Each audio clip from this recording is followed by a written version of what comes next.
మీ destination ఏదైనా ప్రపంచంలో ఏ మూల ఉన్నా CN travel explore the world your వే.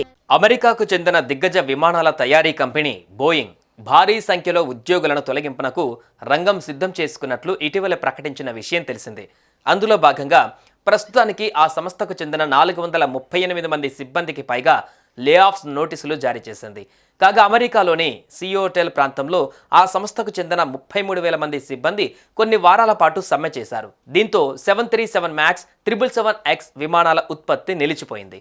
సమ్మె కారణంగా 2025లో డెలివరీ చేయవలసిన జెట్ విమానాలను 2026కు వాయిదా వేసింది. నష్టాల నుంచి బయటపడేందుకు లే ఆఫ్స్ నిర్ణయం తీసుకున్నట్లు సంస్థ సీఈఓ కెల్లీ ఓర్ట్బెర్గ్ తెలిపారు.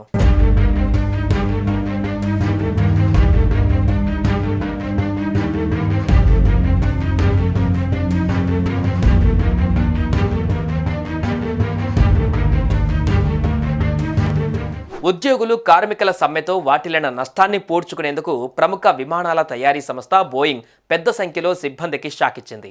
ఏకంగా 438 మంది ఉద్యోగులకు పింక్ స్లిప్పులు అందజేసింది. ఇందులో 218 మంది ఇంజనీర్లే కావడం గమనార్హం. కంపెనీలోని టెక్నికల్ యూనిట్కు చెందిన పలువురు సాంకేతిక నిపుణులను తొలగిస్తోంది. ఇందులో అర్హత కలిగిన ఉద్యోగులకు 3 నెలల వరకు వివిధ ప్రయోజనాలు కల్పించినట్లుగా కంపెనీ పేర్కొంది. రాబోయే రోజులలో మరింత మందిని తొలగిస్తామని, వీరిలో మేనేజర్లు, ఎగ్జిక్యూటివ్లు ఉంటున్నారని సంస్థ ఇదివరకే పేర్కొంది.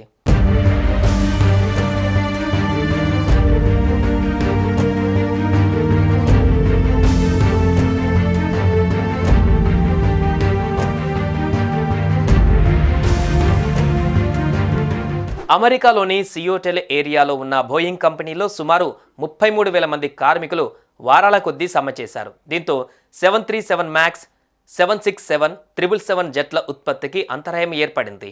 ఈ సమ్మె వల్ల బోయింగ్ కంపెనీకి ఏకంగా $5 బిలియన్ నష్టం వాటిల్లింది. దీనిని పూడ్చుకోవడానికి ఉద్యోగులను ఇంటికి పంపించడమే మార్గమని కంపెనీ నిర్ణయించింది. ఫలితంగా ప్రస్తుతానికి 438 మంది ఉద్యోగం కోల్పోయారు. రాబోయే రోజులలో మరింత మందిని ఇంటికి పంపించేందుకు బోయింగ్ కంపెనీ ప్రయత్నిస్తున్నట్లు సమాచారం. సంస్థ సిబ్బందిలో సుమారు 10% సిబ్బందిని తొలగిస్తామని బోయింగ్ ఇదివరకే ప్రకటించింది. దీంతో మరిన్ని ఉద్యోగాలు ఊడిపోతాయోనన్న ఆందోళన సైతం బోయింగ్ ఎంప్లాయీస్లలో నెలకొంది.